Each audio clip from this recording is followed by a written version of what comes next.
picked. How's everybody feel about it? Actually, how do you feel about it? I'm very excited. Yeah, this is the guy you wanted. This is the guy we wanted. This is the guy we broke down and talked about a little bit. Keanu Benton, a guy from Wisconsin. You know, TJ already gave me the rundown on him. Long frame, big lower body, can't get moved, and dominated at the Senior Bowl. So I'm excited to get to work with him. Yeah, you ready to be a mentor? No, I'm not ready to be a mentor. I'm ready to be a friend. So oh, okay, cool. That's very nice of you. But now I get to bring out one of my friends, a great guy from Florida State, dominating the trenches, even though he was a linebacker. So excited to have this guy, number 98, Vince Williams. There we go. There we go.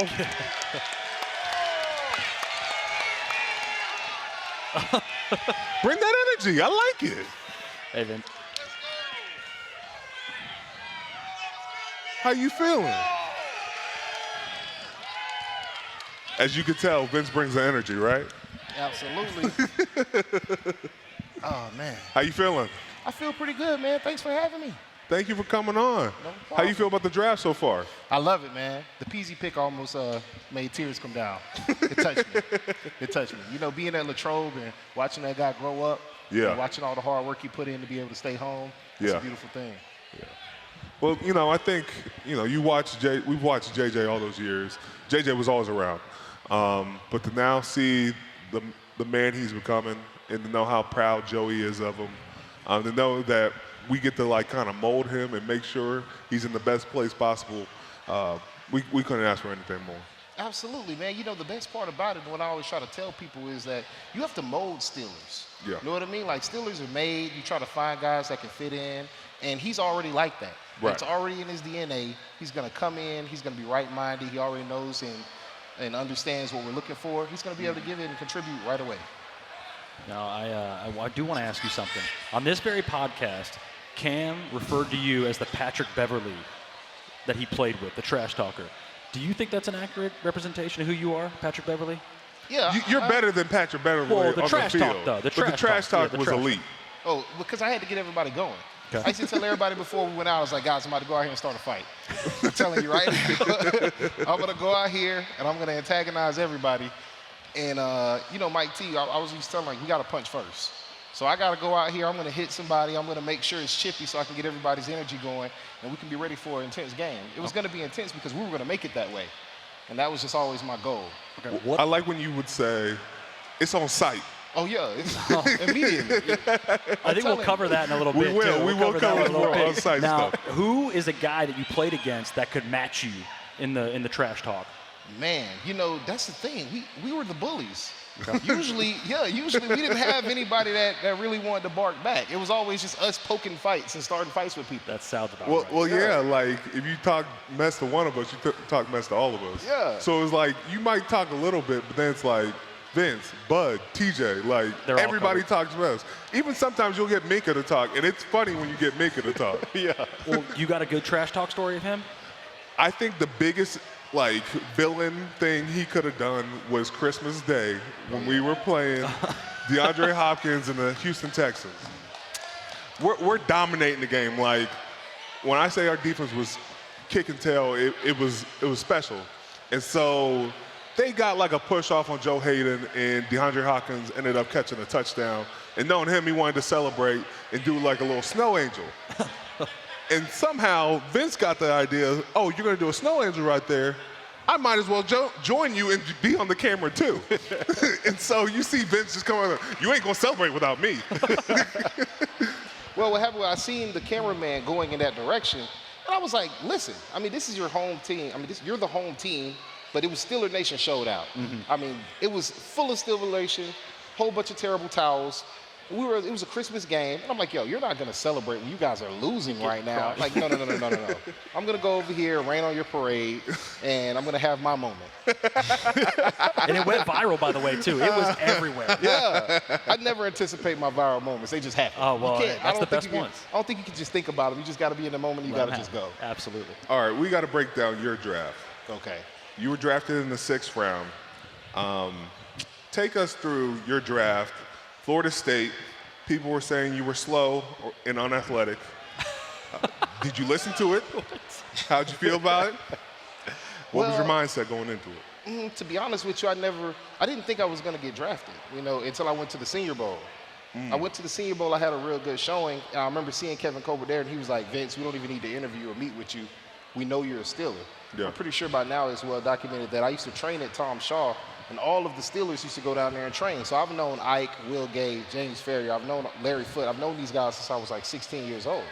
Wow. So I used to always talk to them. They used to be like, Vince, you're going to be fine. So by the time I was coming to the time to get drafted, Kevin Colbert was like, Vince, we already know. You know what I mean? So I'm pretty sure that's where it kind of like the intrigue came in. And I just was waiting on the phone call. And then when I got it, I was like, man, I'm really going to go to the Steelers. I'm going to play for however long I want to play. This is a dream come true. I was always a big Steelers fan growing up. So when you got drafted, you got to pick a number. Why'd you choose 98? Well, I chose 98 because I knew that the Steelers had a long line of 90 numbers at linebacker. And I'm a kind of unorthodox guy anyway. If you look at me, I'm more built like a defensive lineman than I really am a linebacker. So, I just wanted to full-fledged pour into the tradition. I'm like, I want to get one of those unorthodox numbers. Lawrence Timmons was playing right next to me. He had a 90 number. I liked it. It was provocative. Nice. I like it. How difficult was it being a 6th-round pick to become a starter eventually and what you ended up becoming? It wasn't that difficult because of the way the Steelers do a great job of grooming you and preparing you for it. However you get here, Mike T always says it, if you're useful, we'll use you. So I was always put in situations to be successful from day one. I never felt limited by my athleticism, by what I could contribute to a team. I never felt limited or slowed down in any way. So as long as I remained useful, they were finding ways to use me and utilize my talents. And I was thankful for that. You know what I mean? A lot of times I hear stories about people at other organizations, they get put in horrible situations. But fortunately for me, I was able to grow and mature as a player and as a man. And while that was going on, I could contribute however I could contribute. So we talked about your draft. Tell us what you think about the Steelers draft so far. I think it's pretty good, man. I told you I love the Joey Porter pick. I think we needed to tackle. I think getting the linemen that we had, those veteran guards to come in, we can develop a nice downhill running game. That'll let Kenny do what he does on the other downs. He can be able to do the running game, then play action pass and push the ball downfield. And then what did you think about the recent pick in Keanu Benton? Oh, I love all D linemen, you know what I mean? That's what they need. Everybody talks about linebacker play. But in order to have really good linebacker play, you got to have great D linemen in front of you. I remember when I was approaching free agency the first time, I was like, I'm not leaving. I got Tuitt, Tyson, Cam Heyward, TJ, but I'm playing behind these guys. They make my job easy. I get to sit back and talk trash while my big guys in front of me go maul people, and I just collect all the sacks and TFLs. Hell yeah. So how do you feel about the linebackers in this draft now? Man, so I had put out my top 5 linebackers, and I see that some of them are still on the board. Henley, I don't know if Henley got taken, but Henley's amazing, man. The guy was a kick returner, slot wide receiver, turned into a linebacker, super athletic. Simpson's really good, too. I like the Simpson guy. Jack Campbell kind of grew on me. He's a longer dude. He's rangy. I think that the Lions got a good pick with him. I don't know if I would have took him in the first round. Yeah. I don't think there was really a first-round linebacker this year. I think all these guys were like second-round picks. But those are my top 3 that I was like, man, these guys really stand out. They're going to be exceptional playmakers at the next level. And I think they're going to be great. When I look at linebackers, right, because the middle linebacker position is evolving so much, right? I was a freaking dinosaur. There aren't any thumpers anymore. Everybody has, everybody has to be able to run, cover, jump high. You never know when you're going to get somebody in the slot like Keenan Allen. You know what I mean? Yeah. Or Hunter Renfrow. Those guys are legit threats, you know what I mean? Especially on third downs. Matchup problems. You got to have guys that can match up with those dudes that can play all 3 downs, and you don't have to worry about it. Yeah. So I think having a nice, rangy athlete at that position is critical right now. Absolutely. So obviously you're coaching at Pine Richland. Anybody that the Steeler fans need to be aware of that could be coming up through the ranks here to be a pro here eventually? Oh, for sure. We have an exceptional guard named Ryan Corey. This man is phenomenal. He's peeling in all the offers from Power 5 schools. He's a hard worker, dedicated, great leader, shows up every day, gives everything that he has, and I know for a fact we're going to be watching him get drafted one day. Okay. For sure. What's it like coaching the kids? You having a fun time? I'm having a great time. You know, we just won a state championship, too. Well, congratulations. Oh, absolutely. You know what I mean? Congratulations. Yeah. So we won a state championship, and just being around the guys, man, I feel like they keep me young. You know, I like to just go in, and it's in a volunteer capacity. So just being able to go in and drop some wisdom on them. I wouldn't say it's too strict. You know, I'm kind of laid back, coach. Yeah. I like to just come in. I am. No way you're laid back. Yeah, I am. I No just like to laid come back. in and drop little gems on them. And, yeah, just watching them grow, watching the maturity and how they grow. Like, I started at the beginning of the season. I didn't really know that many of the kids. I was really an outsider in my own community because, you know, you play the Steelers, you work all the time. Yeah. So even though I live out here, I don't really get to actually interact with the people that I live around. Well, now that I'm retired and I'm in the community and I'm seeing the kids and I'm going to different sports that they play, you know, I'm actually getting to watch them grow. And that's a beautiful thing. I want to talk about two guys. We're running out of time. But I want to talk about Ryan Shazier, and then we can break into Mark Robinson because that's a guy that's, you know, a lot of people have said he's Vince Williams-esque. But let's talk about Ryan, talk about the rangy guy. Let's talk about the relationship you two guys had when you guys played together. Man, so what made me and Ryan special together, right, was that we both had a tremendous amount of work ethic. We both had ridiculous football intelligence. And that's great to have a partner like that because now you only have to see half of the field. Right. Like I would look at this side of the field, he would look at that side of the field. It would make being able to diagnose plays really efficiently because you wouldn't have to survey the entire field by yourself. That's a difficult thing to do. And then I was half of a lineman. Ryan was half of a defensive back. So it made our 5-man pressures work great. Like, you know what I mean? Like, you're half of a defensive back, I'm half of a lineman. I do all the blitzing, you do all the covering. I'll say this.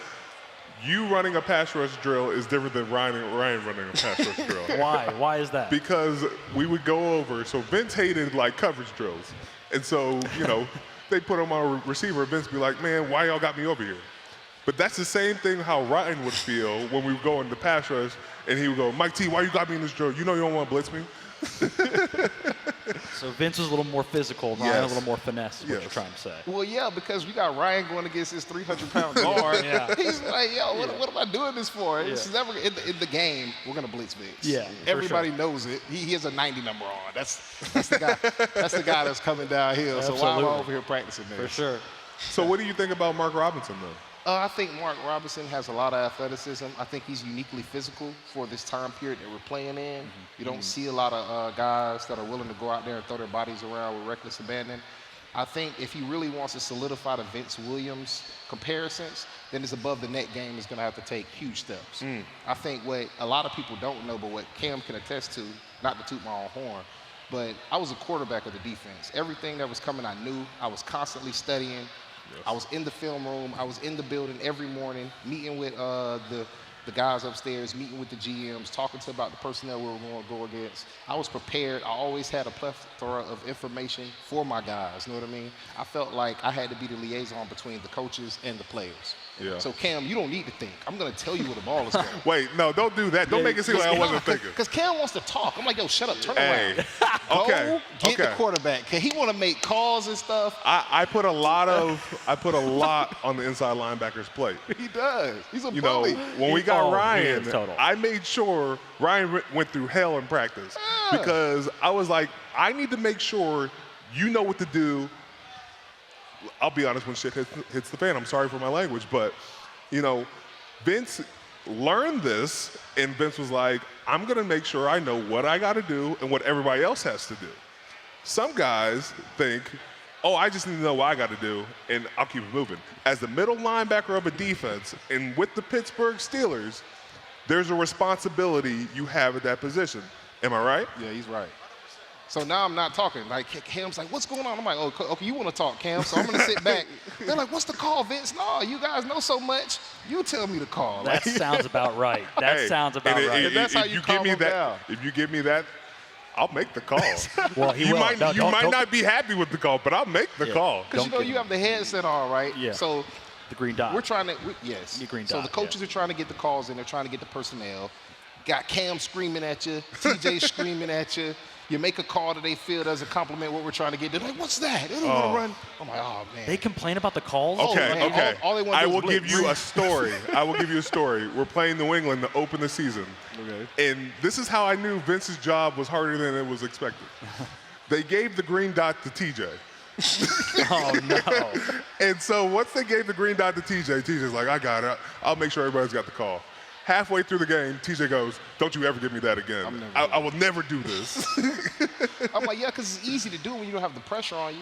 Right. Like, you know what I mean? You have to sit here and analyze the play, think about what they're doing, get the call coming in. So what I used to try to do, I used to try to stay ahead of schedule. I used to always make sure that the way that I was thinking about the game was the way that my coaches were thinking about the game. So I could pretty much make the calls myself because I already knew. I'm like, oh, it's 2nd and 10. They're in this personnel. This is probably what we're going to call. I'm expecting it. And then when it comes in, I'm like, I don't really like it. I wouldn't have called that, but Still you know, gotta run it, yeah. it's still right. Last question.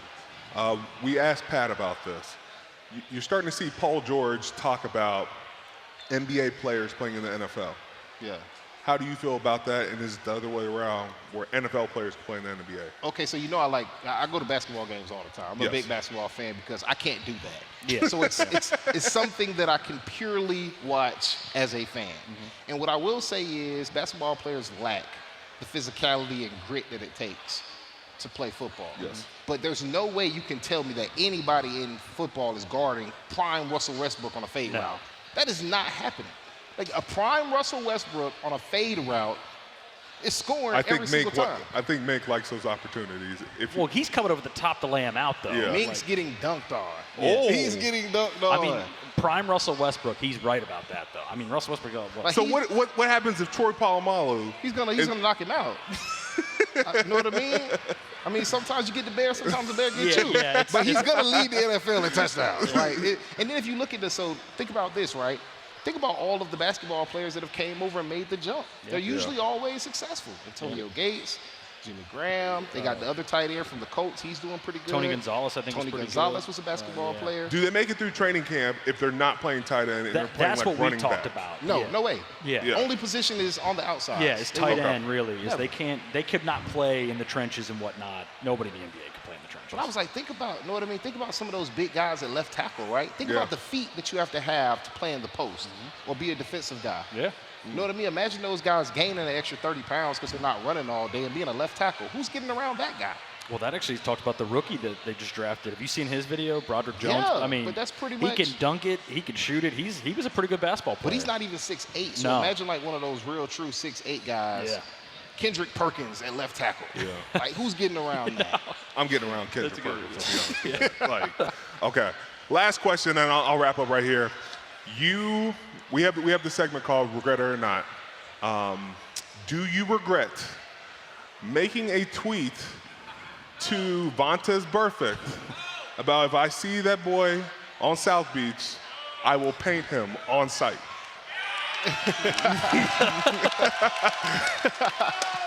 Yeah, I regret that. No, we don't regret that. I do regret No. it. I do regret it. Now that I'm older now and I'm looking back on it, that was the more emotional Vince. Know what I mean? I mean, I was mad. I really shouldn't have did it. I wouldn't send off a tweet like that now. If I could talk to my younger self, I would look back and say, Vince, it's better ways to go about it. Did you hear the way they cheered, though, when we talked about it? They were all really excited Still a about it. nation. Right. Yeah. I like the picture of Vince Williams in a Bob Ross body talking about you're going to paint somebody.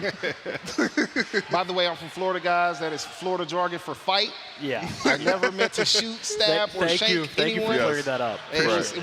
was fisticuffs. That's what. Thanks for clearing that up. Yeah. Appreciate it. All right, let's give a big round of applause for Vince Williams. Thank you, guys. Before you leave, we do have some footballs you can throw out and sign. How you feel about that?